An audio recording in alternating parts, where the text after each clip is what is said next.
शुरू कीजिए। धरती पर जन्म लेने के साथ ही सीखने की प्रक्रिया प्रारंभ हो जाती है। जब हम बड़े होते जाते हैं, सीखने की प्रक्रिया भी विस्तार लेती जाती है। जल्द ही हम उठना बैठना, बोलना चलना सीख लेते हैं। इस बड़े होने की प्रक्रिया के साथ ही कभी कभी हमारा अहंकार हमसे अधिक बड़ा हो जाता है और तब हम सीखना छोड़कर गलतियां करने लगते हैं। यह अहंकार हमारे विकास मार्ग को अवरुद्ध कर देता है।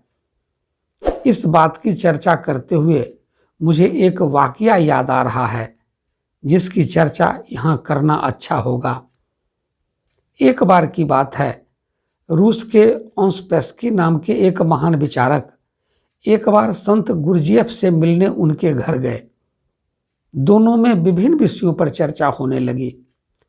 ओस्पेस्की ने संत गुरजीएफ से कहा, यूं तो मैंने गहन अध्ययन और अनुभव के द्वारा काफी ज्ञान अर्जित किया है, किंतु मैं कुछ और भी जानना चाहता हूं। आप मेरी कुछ मदद कर सकते हैं?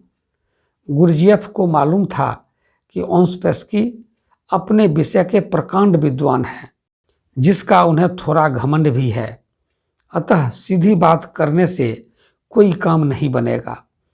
इसीलिए उन्होंने कुछ देर सोचने के बाद एक कोरा कागज उठाया और उसे ओस्पेस्की की ओर बढ़ाते हुए बोले, यह अच्छी बात है कि तुम कुछ सीखना चाहते हो, लेकिन मैं कैसे समझूं कि तुमने अब तक क्या क्या सीख लिया है और क्या क्या नहीं सीखा है।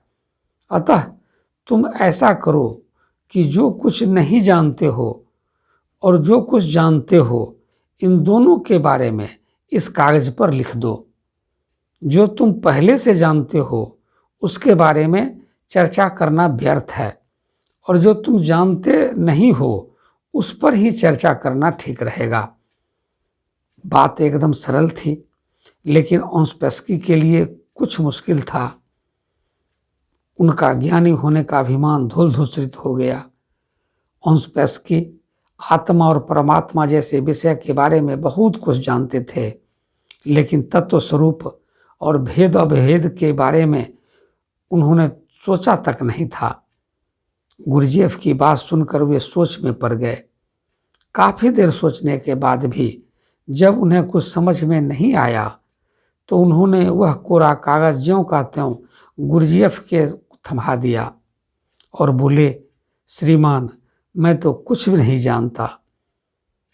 आज आपने मेरी आंखें खोल दी। ओस्पेस्की के विनम्रतापूर्वक कहे गए इन शब्दों से गुरजीएफ बेहद प्रभावित हुए। उन्होंने बोले, ठीक है, अब तुमने जानने योग्य पहली बात जान ली है कि तुम कुछ नहीं जानते। यही ज्ञान की प्रथम सीढ़ी है। अब तुम्हें कुछ सिखाया और बताया जा सकता है, अर्थात खाली बर्तन को भरा जा सकता है, किंतु अहंकार से भरे बर्तन में बूंद भर ज्ञान भरना संभव नहीं। अगर हम खुद को ज्ञान को ग्रहण करने के लिए तैयार रखें, तो ज्ञानार्जन के लिए सुपात्र बन सकेंगे। ज्ञानी बनने के लिए जरूरी है कि मनुष्य ज्ञान को पा लेने का संकल्प ले, और वह केवल एक गुरु से ही स्वयं को न बांधे, बल्कि उसे जहाँ कहीं भी अच्छी बात पता चले उसे ग्रहण करे। दोस्तों, आज की यह कहानी कैसी लगी कमेंट करके बताएंगे। अगर अच्छी लगी हो तो अपने मित्रों को शेयर करने में कंजूसी नहीं करिएगा। साथ ही अपने चैनल कथा काव्य दर्पण को निश्चित रूप से सब्सक्राइब कर लीजिएगा। फिर मिलेंगे दूसरी ज्ञानवर्धक कहानी लेकर। तब तक खुश रहें, मस्त रहें, व्यस्त रहें। जय हिंद, जय भारत।